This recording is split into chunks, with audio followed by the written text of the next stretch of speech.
Hey guys, and welcome to Book-O-Ween Day 4. We are halfway there. I can't believe it. It's so weird that we're already halfway through the series. I feel like we just started, but yeah, it's going really fast, guys. So I hope you guys are enjoying it, and I hope you guys are ready to hear about today's book. So today we have Doorbells at Dusk. This is another anthology book. This has 14 stories in it, and I have actually seen this going around Bookstagram so much. I have tried to avoid everyone talking about this book because I didn't want any spoilers. I didn't want to hear anyone's opinions. I didn't want to know anything. I just wanted to read it for myself. But one, this book is so pretty. I love this cover. I know it's like Halloween-y colors, black and orange, but it's just done so tastefully, and it's not too like in your face orange and black or too like cartoony Halloween or anything like that. It's so like simple, elegant. I know that sounds weird, but I don't know. I just love the orange lights going around. I love this like neon font almost for the that title, and I just love this like spooky kid trick-or-treating and this like orange glow all around him. I don't know, there's just something about this cover that is so beautiful to me. I love this cover. It is stunning.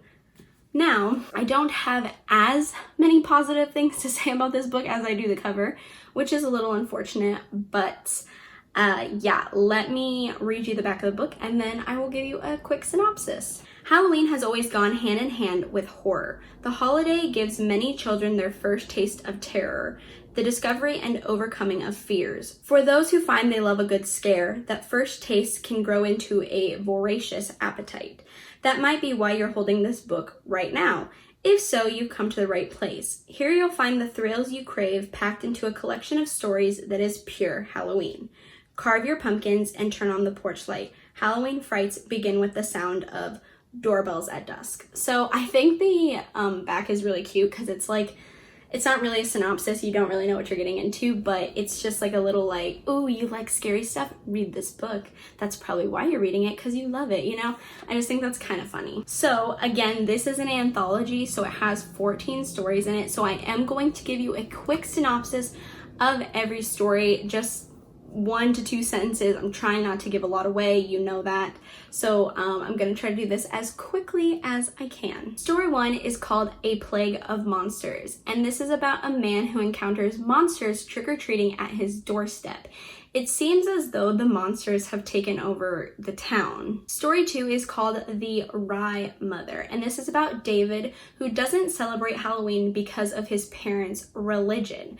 However, he has this inexplicable feeling drawing him to the corn maze in town on Halloween night. Story 3 is called Day of the Dead, and this is about 2 coworkers who head to their bar of choice on Halloween. And if you dress up as a skeleton on Halloween, you get half off of all drinks.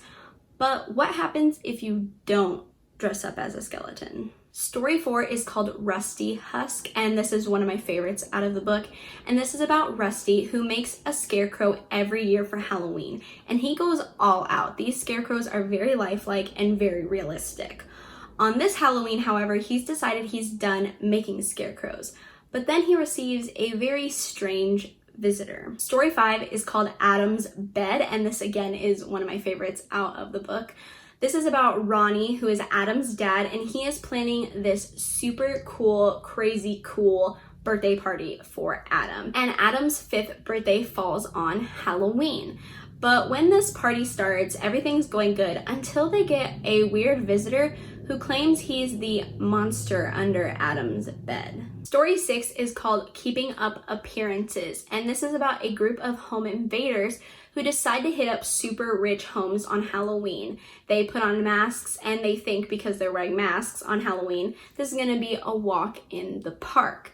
When they arrive on their 4th house, they realize this probably isn't the house they should have gone to. Story 7 is called Vigil, and this is about a neighborhood turned upside down when a backyard of one of the houses is found to contain multiple dead bodies buried in it. Story 8 is called Mr. Impossible. This is one of my least favorite stories in the book, but this is about two friends who are heading to another friend's house for Halloween when they notice the children out and about trick-or-treating are acting very strange. Story 9 is called Between. This is absolutely, without a doubt, my least favorite story in the entire book. I did not like this at all, but it is about Yolanda, who decides to participate in a ritual on Halloween. She takes some mushrooms during the time when the barrier between the living and the dead will be the thinnest, and she basically just wants to go find her dead parents to ask them what to do with her life. Story 10 is called The Friendly Man, and the friendly man loves Halloween and he loves scaring children. He puts very elaborate decorations out that kind of seem very real. Story 11 is called Many Carvings. This is about Alistair, who is watching his baby brother when his mother receives a letter from her other son telling her that the plague is upon them and people are getting very sick. Story 12 is called Trick 'em All, and this is about Travis, who gets into a fight with his parents on Halloween night. He goes upstairs and starts ferociously carving a pumpkin with all his rage, and then the pumpkin starts talking to him. Story 13 is called Offerings, and Blaine notices that Amelia gets stared at and mocked in their neighborhood. So to be nice, Blaine asks Amelia if she wants to come over for a Halloween party at her house. Amelia is more than happy to come to the party and abandon her 3 kids there. Story 14 is called Masks. This is about a husband and wife who end up going to a party, but all they do there is end up talking about their recent daughter's behavior and how it's leaving them concerned. Okay, so let me tell you guys what I think. This book has me feeling very mixed. I mean, very mixed. When I first started the book, I was so into it. I was like, yes, these stories are very creepy. It's intriguing me. Yes, I love this. Like, what's going on? This is good. And then about halfway through, it got very strange. They just became very odd stories. Not very scary, not very creepy or spooky, just odd. It's like some of these stories weren't finished. Like someone didn't give them a proper ending. They just abruptly end and that's it. Some of these stories could get 20 plus more pages added to it to actually make sense and to make a cohesive story. In my opinion, I don't personally like the way most of these stories finished. They just felt very undone in my personal opinion. I just found the stories to be very hit or miss. Some of them are very good and then some of them are very, well, you know, I just didn't care for them. So I will say that they're very unique and I haven't read anything like a lot of them, so I think that's really good. Overall, I'm gonna give it 3 pumpkins out of 5.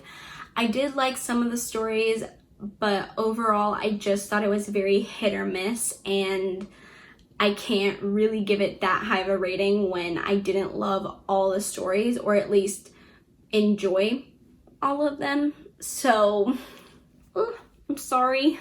Okay guys, so that does it for day 4 of Book-O-Ween. I hope you guys enjoyed this review. I hope you guys are enjoying the series. If you are, please give me a thumbs up and let me know down in the comments down below and maybe think about subscribing to my channel.